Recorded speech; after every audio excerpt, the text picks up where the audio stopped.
sur Vie TV, la chaîne du site expériencesurnaturelle.com, la chaîne qui encourage les enfants de Dieu à chercher Dieu, à devenir des chercheurs de Dieu, afin de pouvoir être abondamment remplis de la lumière de Dieu, pour pouvoir éclairer le monde et attirer les âmes perdues à Jésus. Alors aujourd'hui, on va étudier un sujet qui s'intitule « Une maladie qui condamne et tue les chrétiens, l'anorexie spirituelle ». Alors, selon une définition médicale, l'anorexie est une perte d'appétit, empêchant le patient de se nourrir. Et si elle devient chronique, l'anorexie peut devenir mortelle par manque de nutriments dans le corps. L'anorexie dont il est question ici ce matin est une anorexie d'un autre type qui atteint particulièrement les chrétiens nés de nouveau.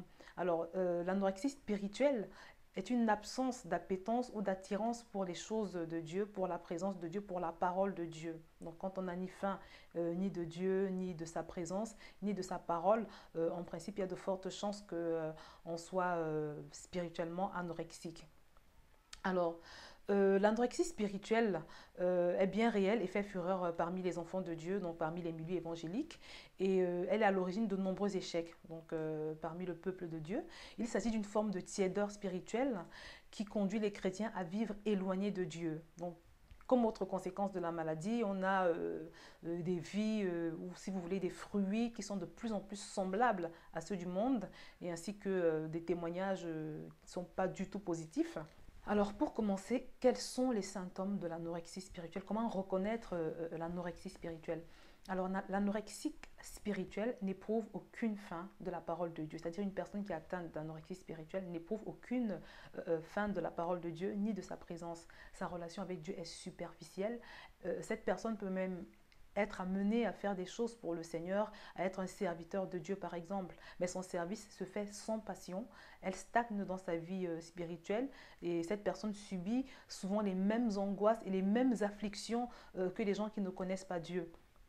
Elle peut également se détourner de Dieu à tout moment et n'a pas de communion véritable avec le Saint-Esprit qui est pourtant censé être la force du chrétien. Alors l'anorexique spirituelle est faible et n'exerce aucune influence, aucun impact positif sur son entourage. Alors c'est un jour, quand je méditais, que le Saint-Esprit a attiré mon attention sur le phénomène de l'anorexie spirituelle. Ce jour, j'ai pu entendre le Seigneur me dire que c'est une maladie de ne pas avoir faim et soif de Dieu, de ne pas languir après sa présence. Je me suis arrêtée pour lui demander, mais Seigneur, comment et pourquoi le fait de ne pas avoir faim de Dieu et de sa présence peut-il être considéré comme une maladie? Alors, dans une vision flash, j'ai revu un couple que j'avais eu l'occasion de recevoir chez moi et je me suis souvenu que ces gens étaient grandement préoccupés par la situation de leur fils de 2 ans qui était venu avec eux d'ailleurs, qui refusait catégoriquement de se nourrir. Alors c'était un véritable souci pour ses parents qui le conduisaient de lieu en lieu pour des prières et des soins médicaux. Alors ce jour-là, j'ai reçu pendant ma méditation que de la même manière qu'une personne qui n'a pas d'appétit est anormale et considérée comme malade, de la même manière, un chrétien qui n'a pas du tout d'appétit spirituel de Dieu ou de sa parole est également peut également être considéré comme étant malade. Alors pourquoi est-ce indispensable d'avoir faim de Dieu?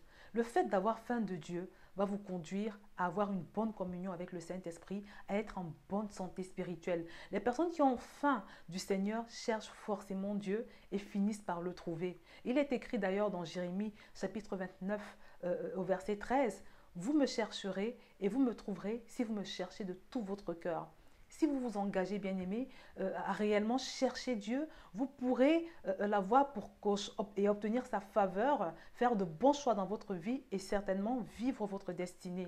Bien-aimés, pour pouvoir vivre heureux et équilibré, vous avez besoin de la direction du Saint-Esprit. Et celle-ci ne s'obtient que si on a une bonne relation avec notre Seigneur.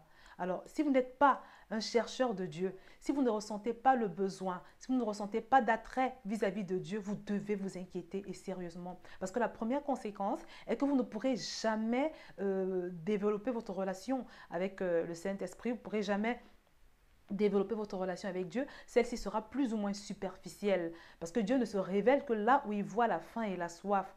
Vous serez quelqu'un d'instable et d'insatisfait dans sa vie. Alors, ne pas avoir faim de Dieu expose également à devenir déséquilibré spirituellement. Un déséquilibre qui peut conduire à la mort spirituelle. Et le mécanisme est comparable à ce qui se passe sur un plan physique avec les personnes qui ne se nourrissent pas bien. Elles sont fragiles. Alors, il y a des études scientifiques d'ailleurs qui permettent d'affirmer qu'un bon système immunitaire est étroitement lié avec une bonne alimentation.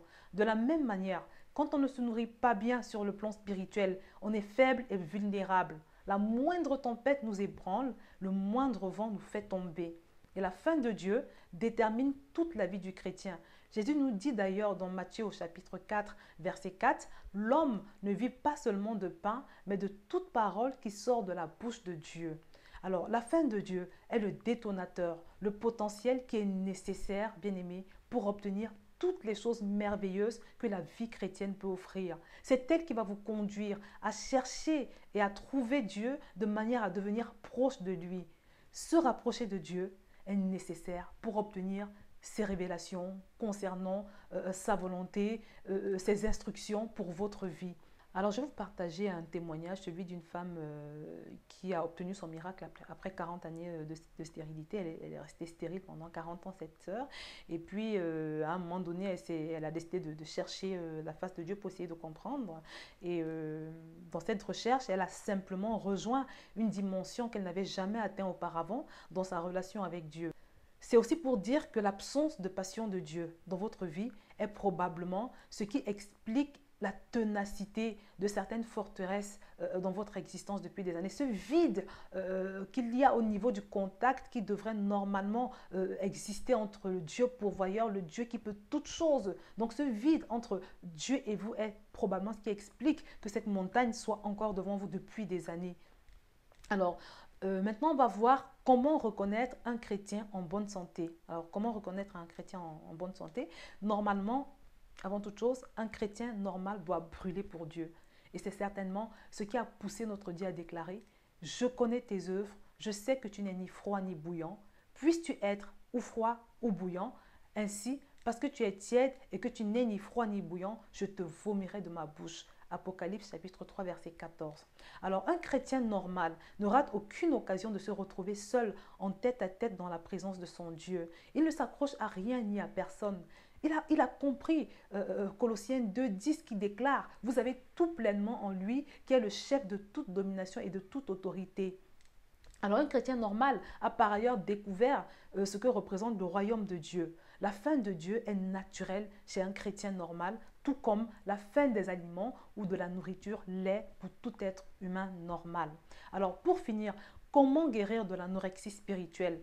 Pour guérir de l'anorexie spirituelle, il faut prendre conscience pour commencer qu'on est malade et agir sérieusement pour sa guérison, autant qu'on le ferait pour une anorexie physique, par exemple, en sachant que celle-ci peut conduire à la mort. La première chose, c'est de s'examiner pour voir si on a véritablement, si on a réellement reçu la révélation de ce qu'est le royaume de Dieu. Bien aimé, vous savez, il existe une différence entre avoir l'information de l'existence du royaume de Dieu et en avoir la révélation. Commencez par vous assurer que vous avez découvert la valeur, la gloire de Dieu. Pour le savoir, c'est simple. Répondez juste à la question suivante. Alors dites-moi, quel est votre plus grand penchant ou quelle est la chose ou la personne qui aspire la grande majorité de votre temps ou de votre énergie? Donc je reprends la question. Dites-moi, quel est votre plus grand penchant ou quelle est la chose ou la personne qui aspire la grande majorité de votre temps ou de votre énergie? Si la chose ou la personne qui retient le meilleur de votre attention ne se nomme pas Jésus, ou en d'autres termes, si Dieu n'est pas absolument votre priorité, c'est que vous avez des chances d'être atteint par l'anorexie spirituelle. Alors, étant donné la haute valeur de Dieu, personnellement, je ne vois que deux hypothèses qui pourraient expliquer qu'un homme ou qu'une femme puisse être indifférent à Dieu. Alors, premièrement, l'impiété de la personne et deuxièmement, sa méconnaissance de la valeur de Dieu. La Bible dit à ce sujet dans Matthieu chapitre 13 au verset 44 jusqu'au verset 46: le royaume des cieux est encore semblable à un trésor caché dans un champ qu'un homme a trouvé et qu'il a caché. Et de la joie qu'il en a, il s'en va et vend tout ce qu'il a et achète ce champ. Le royaume des cieux est encore semblable à un marchand qui cherche de belles perles. Et ayant trouvé une perle de grand prix, il s'en est allé, a vendu tout ce qu'il possédait et l'a acheté. Alors, quand une personne a réellement découvert Jésus, plus rien n'a d'importance pour elle. Toutes les autres choses deviennent ternes et semble désormais sans valeur. Pour pouvoir guérir de l'anorexie spirituelle, vous devez donc intensément prier et si nécessaire crier à Dieu, l'importuner pour avoir la révélation ou la pleine révélation de ce que représente sa gloire. Moïse qui a fait cette prière a été exaucé et sa vie n'a plus jamais été la même. La pleine révélation de la gloire de Dieu bien-aimé déclenche de manière systématique une illumination. Elle suscite un éblouissement suivi d'une faim, d'une passion qui vous conduira forcément à le chercher davantage et au final à le découvrir dans toute sa gloire. Grâce au Saint-Esprit, quand vous recevez la révélation de ce que représente la gloire de Dieu, cela vous permet de passer de l'état de chrétien tiède à celui de chrétien bouillant. Recevoir la révélation de la gloire de Dieu est la fondation pour obtenir sa percée et atteindre sa destinée. Voilà donc, bien aimé, ce que je pouvais dire concernant l'anorexie spirituelle et surtout les solutions qui existent à ce mal-là. Alors, je vous remercie de votre attention. J'espère que vous avez été bénis une fois de plus. Et je vous dis à très bientôt sur VTV. N'oubliez pas de cliquer sur le lien en dessous de la vidéo, le lien du site où sont publiées toutes ces ressources, expériencesurnaturelle.com. Au revoir.